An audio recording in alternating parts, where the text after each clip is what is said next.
everybody, it's Sunday at syempre meron tayong ride for today. Syempre, para naman meron tayong content, 30 minutes again of biking.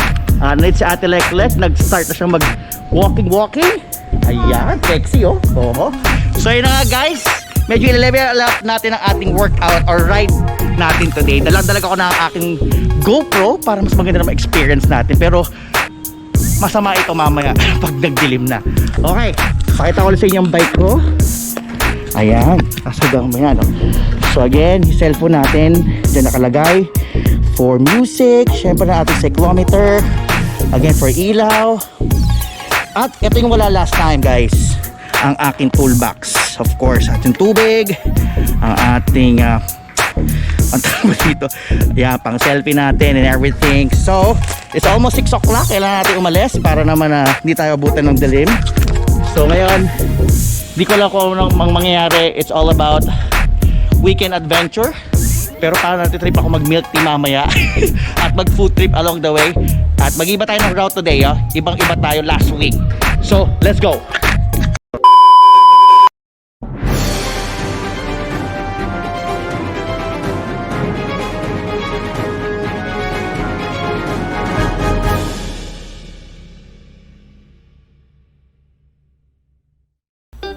Yun na nga, no? Minalas tayo, mga tropa peeps.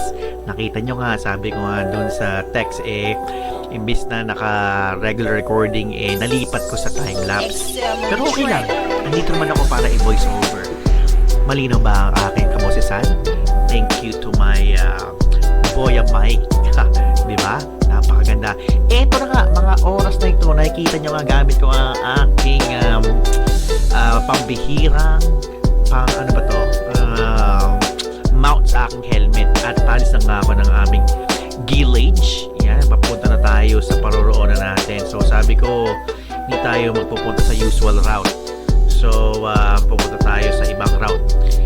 Ayun, palabas na tayo dito. Okay ba yung ating medyo hindi nakataas yung ating camera, pero okay lang yan.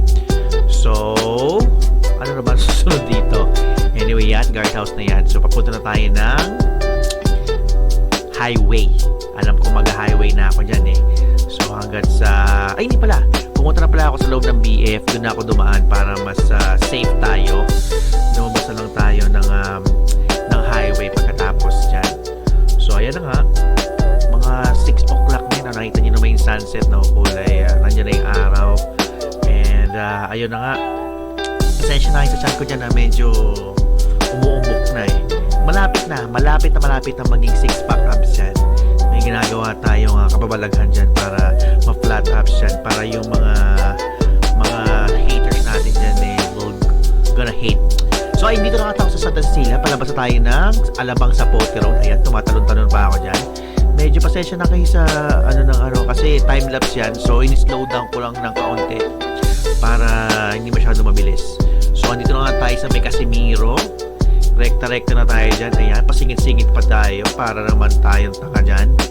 So ayan, nandun na tayo sa may nagpasa tayo ng Casimiro. So ingat-ingat lang tayo, gedli-gedli lang tayo guys, kasi mahirap na kung makikipagsabayan ka sa mga jeep na yan.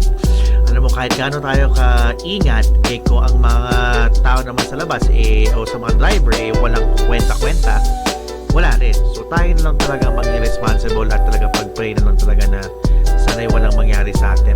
So malapit na nga tayo, nasa Casimiro na tayo. Casimiro, moonwalk, ayan, pak, medyo mabilis ang aking video dito, hindi ko siya naloweran, pero ayan nga, malapit na, medyo traffic, marami na tayo nararagdaan.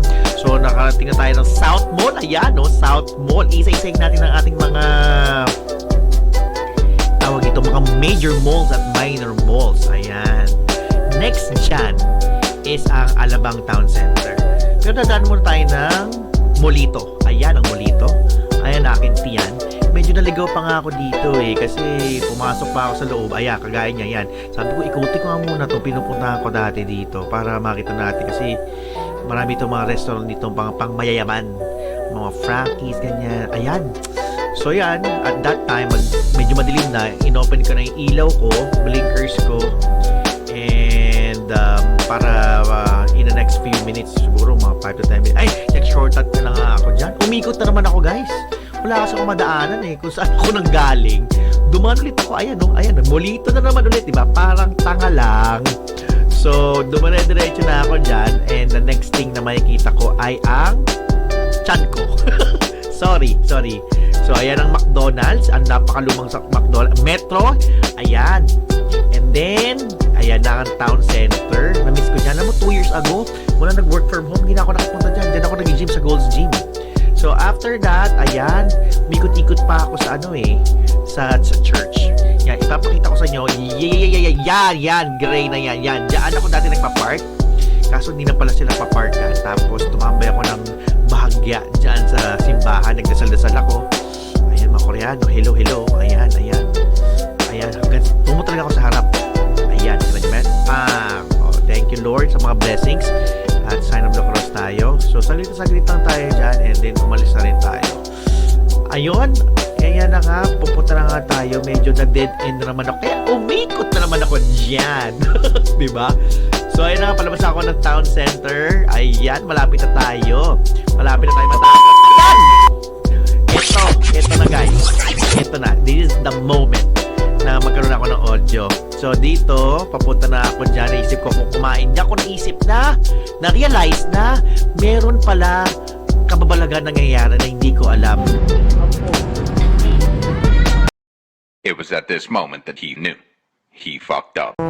Dito naman guys, nalaman ko na kasi nag-scroll na ako dun sa GoPro ko na walang mga footage na maayos at puro timelapse na lang. Talagang kinain ko na lang talaga siya guys hanggang sa medyo bad trip na talaga ako niyan. Kaya kinimkim ko na lang yung gadget ko sa sarili ko hanggang sa wala na tayong magagawa, di ba?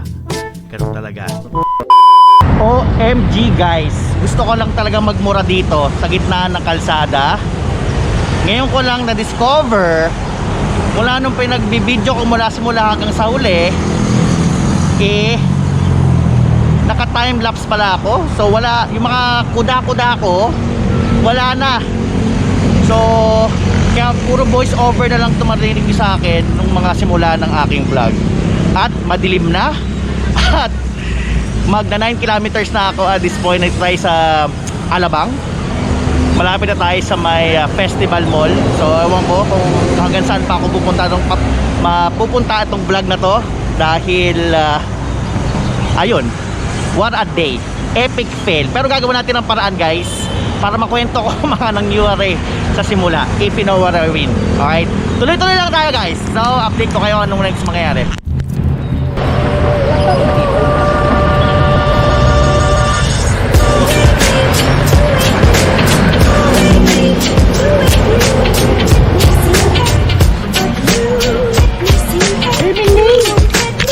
Don't be scared.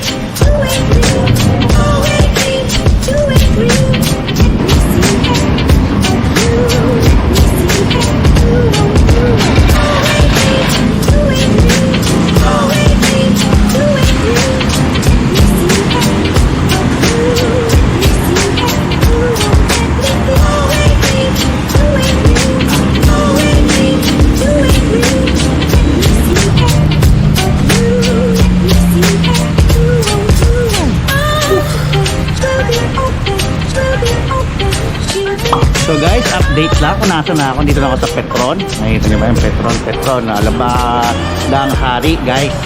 So update ko lang kayo. Nasa 13 kilometers na ako. Almost 14 kilometers. Malayo-layo na rin yan, if you know what I mean. So mukhang tinuloy ko na ang pagpunta ng paikot ng Bacoor to Las Piñas. So kung 13 ako more or less, aabot ako ng mga 30 to 40 kilometers. Hindi ko tansya ako, 30 to 35 kilometers. So good luck sa akin. Maaga pa naman. So marami pa tayo tatahaking landas.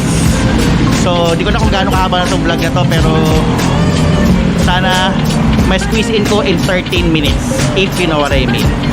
So update ko lang kayo guys kung anong next na mangyayari, okay? Papahinga lang muna ako dito. 1 hour later. So nakarating na nga ako from Petron to Las Piñas, Chaboba. Ayan, mga 25 kilometers din yun. So update ko lang kayo guys, naka 35 kilometers ako, no? Napakalayo. So nakarating ako mula yung Petron na nag-update ako sa inyo kanina. Nakikot ako ng napakalayo from Bacoor, Las Piñas, paikot. Kaya na-achieve ko yung 35 kilometers na yan. Woo! Andito na nga ako guys. May nagsabi sa akin, sigurado nagbabike ka, panay kain mo at panay milk tea mo. Yun akala nila, discipline kaya ako. Hindi ako mapabibili ng mga pagkain na ganyan, mga unhealthy food saka milk tea. Ulul! Ako pa. Discipline yata to. So I guess guys, sinortcut ko na lang tong aking video na to. Kasi medyo napagod na ako. Napakadilim na, hindi ko na na-video lahat ng mga pangyayari mula sa Petro ng Las Piñas. At sa pagmi-milk tea ko nga, ayan, nag-milk tea nga ako dito sa may BF. So hanggang dito na naman guys. Thank you so much for staying on this video for 13 minutes. Salamat for watching. And don't forget to like, share, and subscribe. So subscribe na for more bike content if you know what I mean. Okay, bye-bye.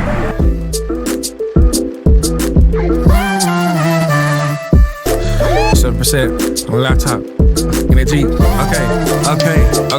We punching. Hey.